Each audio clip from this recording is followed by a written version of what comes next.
Hey students, welcome back to my channel Bansal biology. आज का जो वीडियो है इसमें हम ऑप्टिमल फॉरेजिंग थ्योरी के बारे में देखने वाले हैं। So let's get start with the lecture guys. देखिए, कोई भी जानवर अगर जंगल में है दोस्तों तो उसे अपने खाने को ढूंढना पड़ता है, और उस खाने को ढूंढने के लिए उसे टाइम लगेगा। डेफिनेटली सी बात है, उसे टाइम लगेगा क्योंकि उसकी मम्मी वहाँ पर नहीं बैठी है कि उसे थाली में खाना परोस के दे दे। तो उसे ऑब्वियस सी बात है खाना ढूंढना पड़ेगा, और अगर उसने खाना ढूंढ लिया उसे उसके कैप्चर करना पड़ेगा, और उसके बाद वो उस खाने को खाएगा।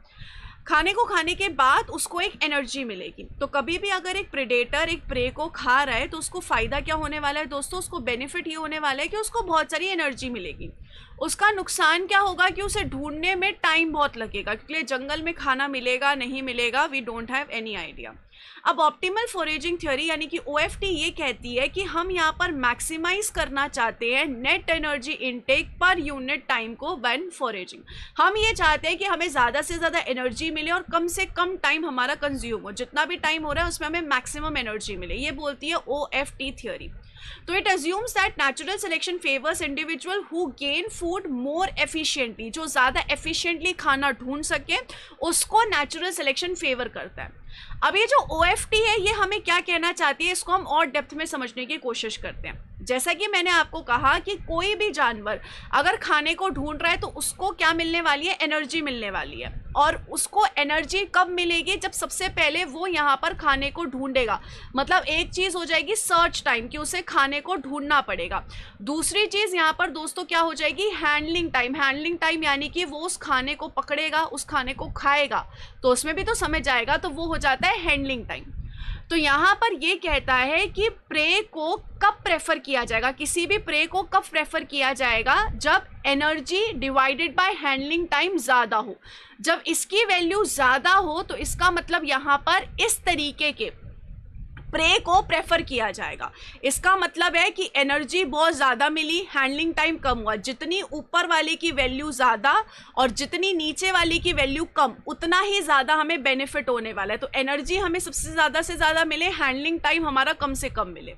तो ओएफटी कहता है कि जो बेस्ट प्रे है उसका energy divided by handling time बहुत ज़्यादा आएगी इसकी वैल्यू, तो वो उतना ही हाईली प्रॉफिटेबल है। अब अगर मैं यहाँ पर कंसीडर करूँ, फॉर एग्जांपल मेरे पास दो प्रे हैं। एक प्रे बहुत मोटा ताजा है, एक प्रे बहुत छोटा है। जैसे कि शेर के लिए एक तरफ है डियर और एक तरफ यहाँ पर है चूहा। या फिर आप समझ लीजिए कि आपके पास एक तरफ तो है पिज़्ज़ा, एक बहुत बड़ा सा पिज़्ज़ा, और एक तरफ आपके पास छोटा सा मोमोज, सिर्फ एक ही मोमोज है। आप क्या प्रेफर करना कोशिश करोगे? आप पिज़्ज़ा खाना कोशिश करोगे, बिकॉज पिज़्ज़ा जो है बहुत बड़ा है, आपको उससे खूब सारी एनर्जी मिलने वाली है। सिमिलरली यहाँ पर अगर हमारे पास दो प्रे हैं, प्रे 1 और प्रे 2। प्रे 1 बहुत ज़्यादा लार्ज प्रे है, उससे हमें बहुत प्रॉफिट मिलने वाला है। प्रे 2 से हमें इतना प्रॉफिट नहीं मिलने वाला है। तो उस कंडीशन में ऑब्वियस सी बात है कोई भी प्रेडेटर प्रे 1 को प्रेफर करेगा।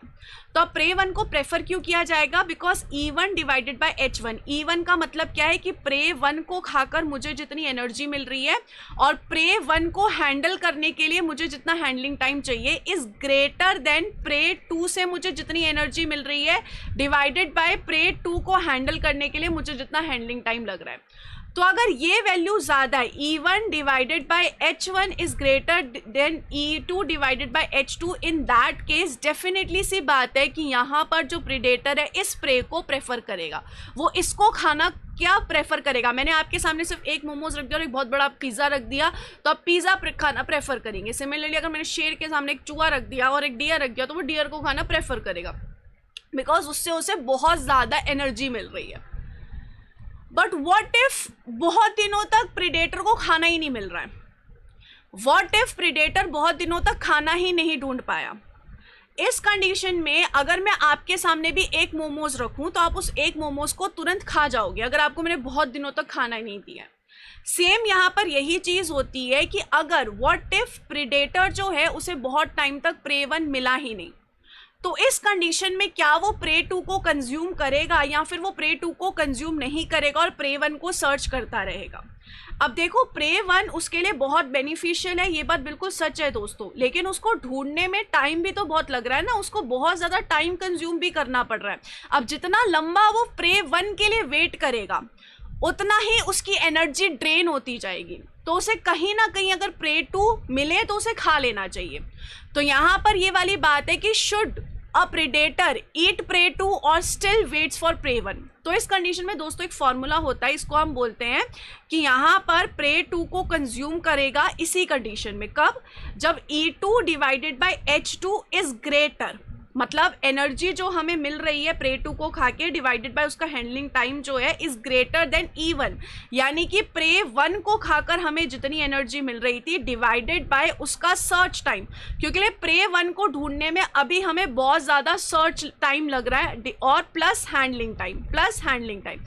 तो यहाँ पर क्या बोला है, अगर E1 divided bye S1 plus H1 is smaller than E2 divided by H2, in that case predator को प्रे टू को खा लेना चाहिए। क्यों खा लेना चाहिए भाई? प्रे वन मिल नहीं रहा है, अगर वो उसी को ढूंढता रहेगा तो इट विल लाइक वो मर जाएगा, क्योंकि उसकी एनर्जी ड्रेन होती जा रही है, सर्च टाइम बढ़ता जा रहा है। इस फॉर्मूला को हम ऐसे भी लिख सकते हैं, that is S1 is greater then E1 H2 divided by E2 minus H1। इसको हम इस तरीके से भी लिख सकते हैं।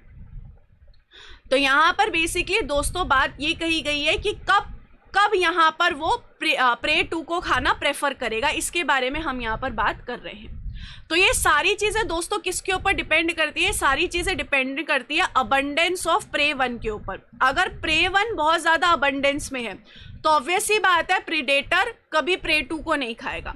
लेकिन अगर प्रे वन की अबंडेंस ही बहुत कम है तो इस कंडीशन में प्रीडेटर को प्रे टू को खाना ही पड़ेगा, क्योंकि उसको खा के उसे एटलीस्ट कुछ तो एनर्जी मिलेगी ही मिलेगी।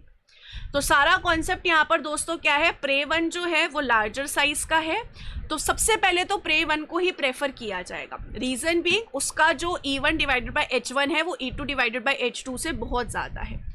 सेकेंड थिंग, अगर प्रे वन को ढूंढने में बहुत टाइम जा रहा है, प्रे वन जो है वो एनवायरनमेंट में बहुत कम है, तो उस कंडीशन में अगर प्रे टू मिलता है वो उसे, तो वो खा लेगा, प्रेडेटर उसे खा लेगा।